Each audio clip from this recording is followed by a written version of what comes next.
tube broke?" they whispered as two flight attendants blocked a casually dressed woman from entering first class. Little did they know, she owned the entire airline. When Eleanor Ellie Carter finally revealed her identity, their smug smiles vanished instantly, and their careers hung in the balance. The morning sun streamed through the floor-to-ceiling windows of the Skyline Airways headquarters in Chicago, casting a golden glow across the boardroom. Ellie Carter, 48, stood at the edge of the vast panoramic view, her silhouette framed against the city skyline. From this height, the planes taking off from O'Hare looked like tiny silver birds catching the light, Ms. Carter said. "The quarterly numbers are impressive," remarked David Miller, the CFO, adjusting his glasses. "Revenue is up 12% from last year." Ellie nodded, her attention still fixed on a Skyline Airways plane taxiing on a distant runway. At 48, Eleanor Carter wasn't what most people expected when they thought of an airline CEO. She'd worked her way up from flight attendant to operations, then management, and finally to the top position just 8 months ago when the previous CEO retired unexpectedly. While her business acumen was unquestionable, she hadn't sought the limelight that typically came with such a role. "That's good, David," she finally replied, turning to face the boardroom. "But I'm more concerned about the customer satisfaction reports." The energy in the room shifted. The executives exchanged glances. "We've had some challenges in that area," admitted Jessica Brown, the head of customer experience. "Complaints about staff interactions have increased by 7% this quarter." Ellie's expression remained neutral, but her eyes sharpened. "Specifics, please." Jessica cleared her throat. "Most complaints center around first-class and premium services. Passengers feel our staff has become elitist." "Elitist," Ellie repeated the word, a bitter taste in her mouth. "At an airline I started working for as a flight attendant 25 years ago." The irony wasn't lost on anyone in the room. Ellie had never forgotten her roots. Despite her remarkable rise, she still lived in the same neighborhood, drove a modest car, and often dressed casually when not in business meetings. Her humility was legendary within the company, at least among those who had been there long enough to know her story. "The problem," Jessica continued, "is that many of our newer employees don't know your history with the company. With your promotion being so recent and your preference for staying out of the media, they don't know who I am." Ellie finished the thought. "And maybe that's part of the problem." She walked to her seat at the head of the table and sat down, her mind already turning over possibilities. "We've rolled out additional customer service training," Jessica offered, "but honestly, I think we're dealing with a culture issue." Ellie's assistant, Kevin, slid a tablet in front of her. She glanced down at the customer feedback displayed on the screen. "Your first-class flight attendants treated me like I was beneath them. I felt judged by my appearance before I even boarded." The level of snobbery was astounding. Ellie set the tablet down, her decision made. "I think it's time I see this for myself." "What are you suggesting?" asked David, leaning forward. "An undercover boss situation," Ellie replied, a hint of determination in her voice. "I'll fly as a regular passenger. No special treatment, no advance notice to the staff." The executives exchanged concerned glances. "With all due respect," David said carefully, "you're the CEO. Someone might recognize you." Ellie smiled slightly. "David, I've been with this company for 2.5 decades, and I just walked past 3 new employees in the lobby who had no idea who I was. Besides," she added, gesturing to her tailored business suit, "they've never seen me like this in casual clothes. I'm just another middle-aged woman." "It's risky," Jessica warned. "If you witness poor service firsthand, then I'll know exactly what needs fixing," Ellie finished firmly. "Schedule me on the Chicago to New York route tomorrow. First class. Book it under E. Carter, my first initial only. I'll use my personal credit card." "And if there are issues?" Kevin asked delicately. Ellie's eyes held a steely resolve that her executive team recognized all too well. It was the same look she'd had when she proposed the fuel efficiency program that saved the airline millions and when she championed the customer loyalty redesign that brought back thousands of lost clients. "Then we'll address them," she said simply. This airline was built on the principle that every passenger deserves respect, regardless of what they're wearing or how important they seem. If we've lost that, we need to find it again. For you, a free like is easy. But for me, it is the greatest support and encouragement. For this video, can you give me 1 like and 1 subscription? Thank you very much. As the meeting adjourned, Ellie stayed behind, gazing once more at the planes taking off and landing in the distance. Little did she know that her impromptu investigation would become much more revealing than she had anticipated. The following morning, Ellie stood in front of her bedroom mirror, studying her reflection with a critical eye. CEO in designer suits and perfect hair. Instead, she wore a simple gray sweatshirt, comfortable jeans, and a navy blue baseball cap pulled low over her naturally wavy hair, which she normally kept tightly secured in a professional bun. Perfect, she murmured, adjusting the cap. Without makeup and in casual clothes, she looked nothing like the corporate headshot that occasionally appeared in business publications or the company website. Her phone buzzed with a text from Kevin, ticket confirmed. Flight 372 departing 2:15 p.m. Are you sure about this?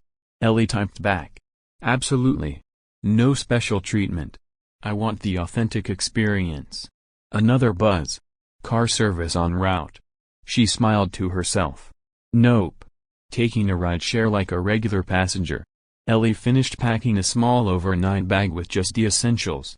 This wasn't about comfort or convenience, it was about understanding the real customer experience, particularly for those who didn't fit the typical first-class passenger profile.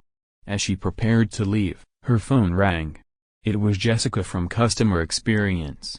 I've been thinking about your plan, Jessica said without preamble. What if you experience something problematic? How do you want to handle it in the moment? Ellie paused, considering. I'm not going in looking for trouble, Jessica.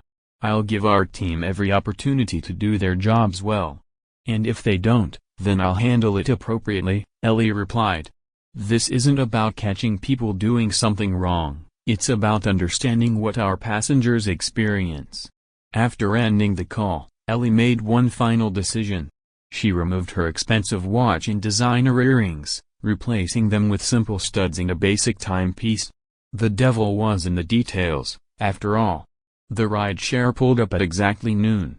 Ellie settled into the back seat, feeling strangely liberated in her anonymous appearance. Oh, United Airlines Terminal, she said, intentionally naming the wrong airline. The driver glanced in the rearview mirror. You got it. 20 minutes into the drive, Ellie corrected her mistake. Sorry, I meant Skyline Airlines Terminal. No problem, the driver replied casually. Going anywhere nice? New York, Ellie replied, slipping into the role of an ordinary passenger. Just a quick trip. Business or pleasure? Ellie smiled a little. A bit of both. As they approached the airport, Ellie felt a flutter of anticipation. It had been years since she'd experienced air travel like a regular passenger. As CEO, she typically used the company's private entrance or occasionally a private jet for longer distances. The driver pulled up to the departures area. Have a good flight.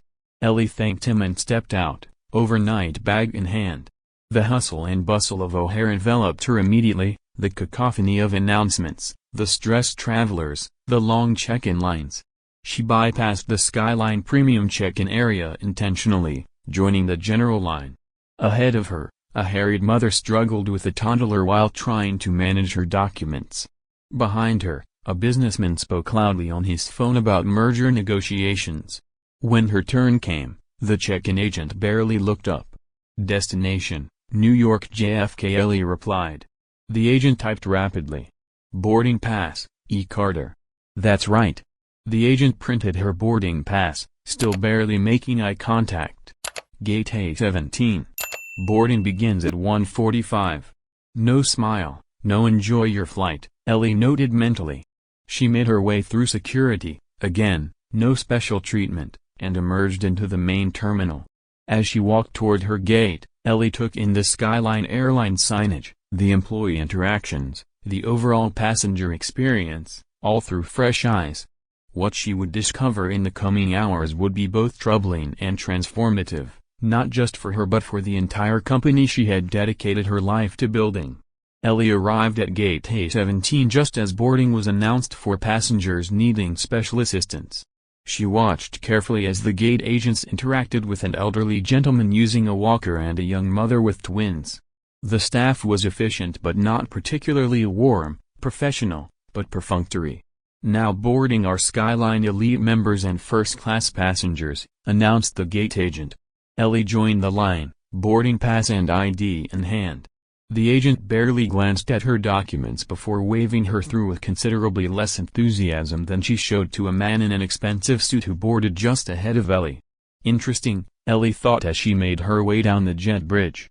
At the aircraft door, a flight attendant named Victoria greeted passengers with a practiced smile. When the businessman ahead of Ellie presented his boarding pass, Victoria's smile widened. "Welcome aboard, sir. Right this way to first class. Can I offer you a pre-departure beverage?" Then it was Ellie's turn. Victoria's eyes flicked over Ellie's casual attire, and her smile noticeably cooled. "Boarding pass, please," she said, the warmth vanishing from her voice. Ellie handed it over. Victoria checked it, her eyebrows rising slightly.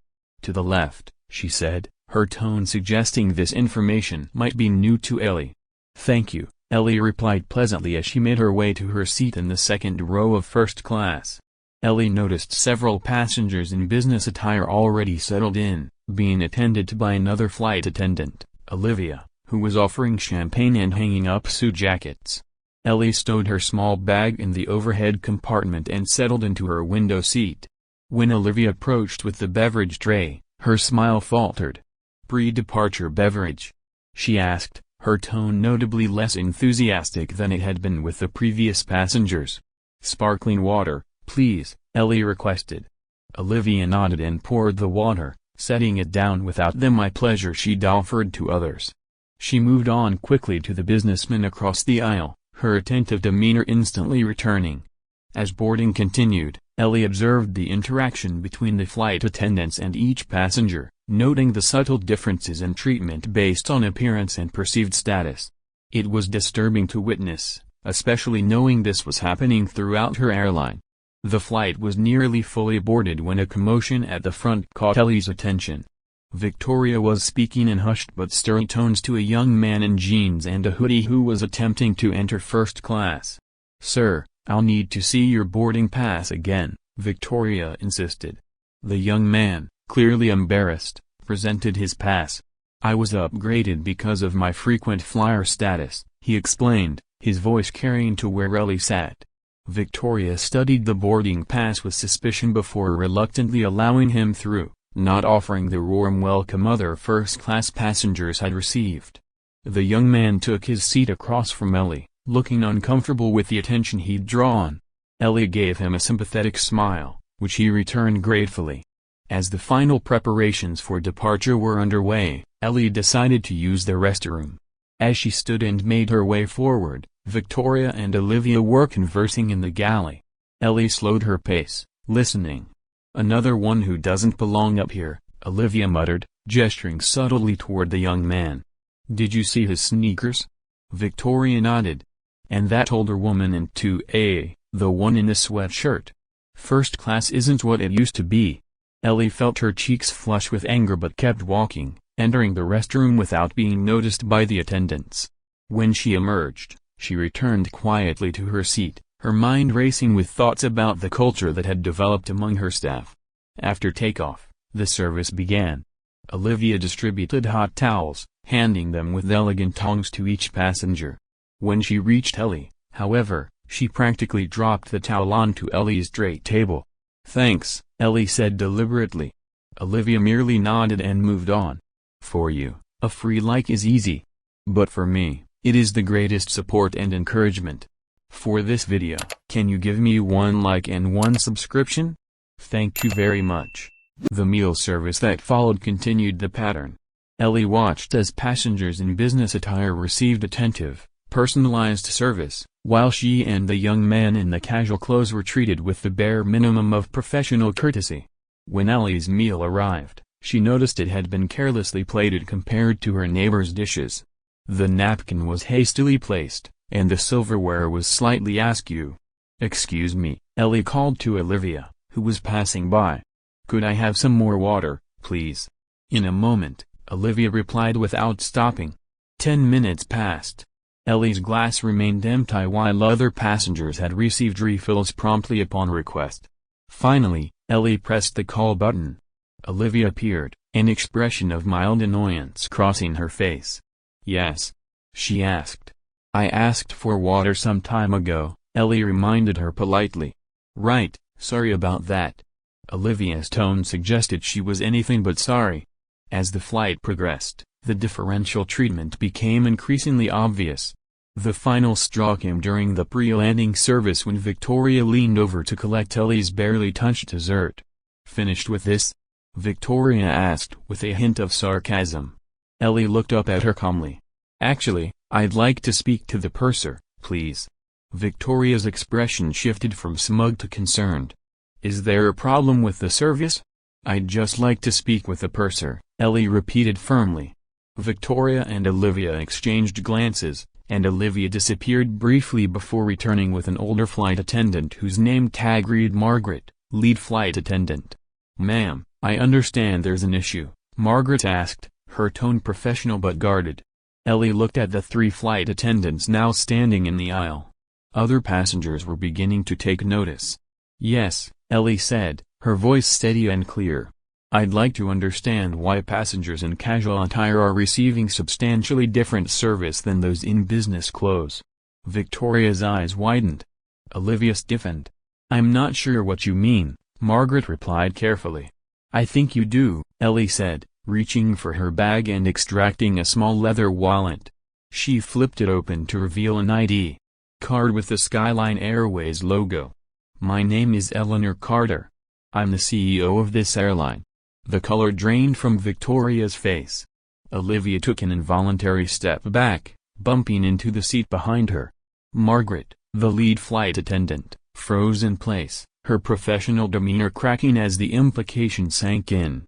Ms. Carter," Margaret stammered, recognition finally dawning. We had no idea." "Clearly," Ellie replied, her voice calm but firm. "And that's precisely the problem, isn't it?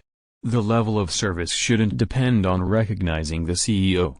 It should be the same for everyone who purchases a first-class ticket." By now, the nearby passengers had caught on to the unfolding drama. The businessman who had received such solicitous attention lowered his financial newspaper, watching with undisguised interest. The young man in the hoodie seemed caught between embarrassment and vindication. Victoria found her voice first. "Ms. Carter, I can explain." Ellie held up a hand. "Not here. Not now." She glanced at her watch. "We'll be landing in 20 minutes. I'd like to speak with all 3 of you after the passengers have deplaned." Margaret nodded quickly. "Of course, Ms. Carter. Absolutely. In the meantime," Ellie continued, "I'd suggest you provide the same level of service to all of your remaining passengers for the duration of this flight." The 3 flight attendants dispersed quickly, their body language transformed. Victoria began collecting trash with a new attentiveness, while Olivia suddenly appeared at the young man's side, offering him a fresh beverage. Before landing, Ellie sighed and looked out the window. This wasn't how she'd wanted things to go. She had hoped to observe and gather information without causing a scene, but the blatant bias she'd witnessed couldn't go unaddressed. Her phone buzzed with a text. It was Kevin. "How's the mission going?" Ellie typed back, "Cover blown. We'll explain later." The rest of the flight proceeded in uncomfortable silence, at least in Ellie's vicinity. The flight attendants moved through the cabin with nervous efficiency, now treating every passenger with exaggerated courtesy. As the plane began its descent into JFK, the young man across the aisle leaned over. "Excuse me," he said quietly. Ellie turned to him with a genuine smile, the first she'd offered since revealing her identity. "Yes. I just wanted to say thank you," he said. "I fly a lot for work, and well, that happens pretty often, being treated differently because of how you dress." Ellie asked, "It does?" He nodded. "I work in tech. We don't really do suits." "What's your name?" "David Chen." I'm a software engineer for MedTech. Ellie extended her hand. Nice to meet you, David. And I apologize for your experience today. David shook her hand. No need to apologize. It was worth it just to see their faces when you pulled out that ID. Ellie couldn't help but laugh, her first moment of levity since the confrontation began. After a smooth landing, the aircraft taxied to the gate. Margaret's voice came over the PA system. Ladies and gentlemen, welcome to John F. Kennedy International Airport. Local time is 5:23 p.m. and the temperature is 68 degrees. Please remain seated with your seatbelts fastened until the captain turns off the seatbelt sign. There was a pause. We'd also like to extend a special welcome to Skyline Airways CEO Eleanor Carter, who joined us on today's flight. Thank you for flying with us, Ms. Carter. A murmur went through the cabin as passengers who hadn't witnessed the earlier encounter turned to look at Ellie, who acknowledged the announcement with a small nod.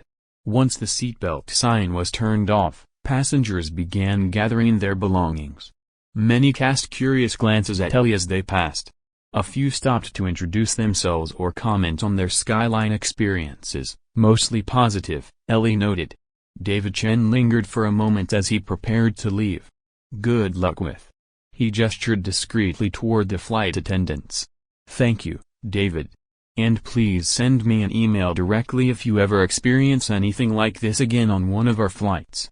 As the last passenger exited, Ellie remained seated, watching as Victoria, Olivia, and Margaret huddled near the front galley, speaking in hushed, urgent tones. Their body language told the whole story, Victoria gesticulating defensively, Olivia staring at the floor, Margaret trying to maintain composure. Ellie gathered her things and moved to the front of the now empty first-class cabin. The three women immediately fell silent. Let's talk in the crew rest area, Ellie suggested, her tone making it clear this wasn't optional.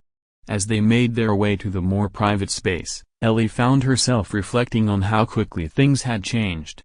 Just hours ago, she'd been invisible to these women, or worse, visible only as someone they deemed unworthy of proper service. Now, they could barely meet her eyes. The real work was just beginning. In the privacy of the crew rest area, Ellie sat across from the three flight attendants.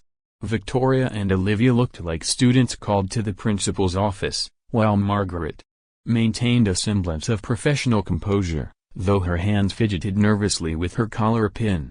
First, Ellie began, I want to make something clear, I'm not here to fire anyone today. The relief in the room was palpable, though short-lived. However, Ellie continued, what I witnessed today was completely unacceptable and against everything Skyline Airways stands for. Victoria spoke up first. Ms. Carter, I want to apologize. If we had known who you were. That's exactly my point, Ellie interrupted, her voice firm but not unkind. It shouldn't matter who I am or what I'm wearing.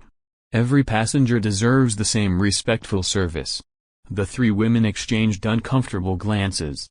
I started as a flight attendant with this airline 25 years ago, Ellie said, letting the information sink in.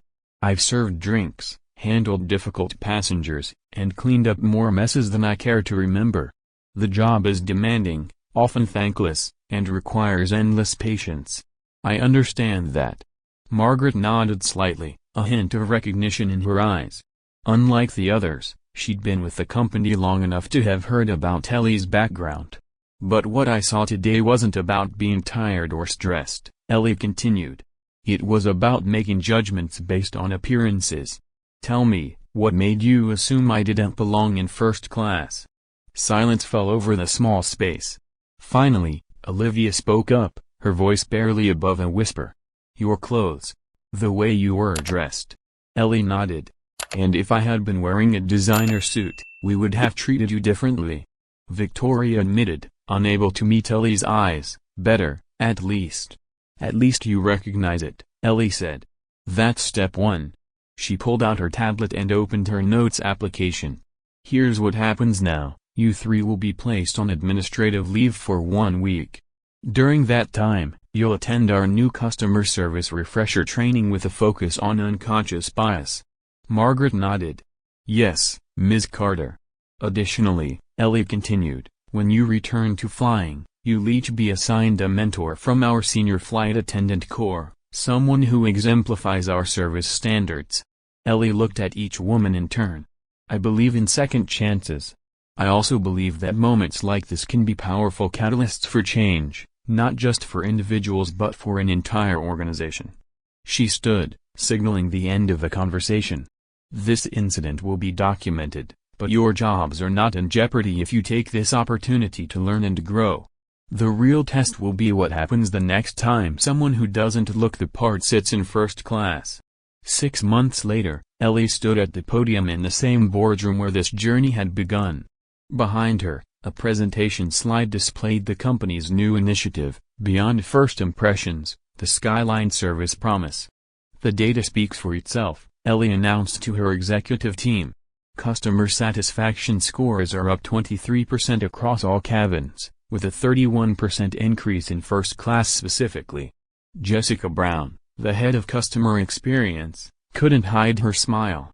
"The service standardization training has been implemented across all hubs, with over 5,000 staff members completing the program so far." Ellie nodded appreciatively. "And the feedback from our anonymous customer evaluation program is overwhelmingly positive," Jessica confirmed. "The discrepancy in service quality based on passenger appearance has decreased by 78% according to our metrics." David Miller, the CFO, leaned forward. "I was skeptical about the investment in this initiative, Ellie, I admit it. But the numbers don't lie. Customer loyalty has increased, and we're seeing more repeat business in premium cabins." Ellie smiled, thinking back to that fateful flight. After her encounter with Victoria, Olivia, and Margaret, she had returned to Chicago with a clear vision for change. Rather than limiting her response to those 3 individuals, she had used the incident as a catalyst for company-wide transformation. The story of the CEO's undercover experience had spread throughout the company. Though Ellie had been careful not to publicly shame the specific flight attendants involved, it had become a powerful teaching moment, making the abstract concept of unconscious bias concrete and relatable for staff at all levels. "What about Victoria, Olivia, and Margaret?" Kevin asked, voicing the question Ellie knew many were curious about. "All 3 successfully completed their additional training," Ellie replied. "Victoria has become one of our most vocal advocates for the new service standards. Margaret has taken a position as a service trainer, sharing her experiences with new hires. And Olivia." Ellie paused, remembering her most recent interaction with the young flight attendant who had once dismissed her so casually. "Olivia personally thanked me last week," she said. "The experience changed how she sees every passenger who boards her flights." As the meeting concluded and the executives filed out, Ellie remained at the window, watching a Skyline Airways plane take off against the setting sun. The incident that could have ended 3 careers had instead transformed an entire airline's culture by choosing accountability over punishment, education over humiliation. Ellie had steered her company towards something better, a place where every passenger truly mattered, regardless of appearance. As for Ellie herself, she still flew commercial regularly, sometimes in casual clothes, sometimes in business attire. But one thing never changed: she always observed, always listened, and always remembered what it felt like to be judged by a sweatshirt and a baseball cap. If this story touched your heart, don't keep it to yourself. Hit the subscribe button to join our community of storytellers and truth seekers. We share powerful tales of dignity and respect every week that will remind you to look beyond appearances. Where are you watching from today? Let us know in the comments below. Remember, true character isn't about how we treat those we think are important, it's about how we treat everyone. Share this video with someone who needs this reminder. Until next time, treat others with kindness. You never know who might be sitting across from you.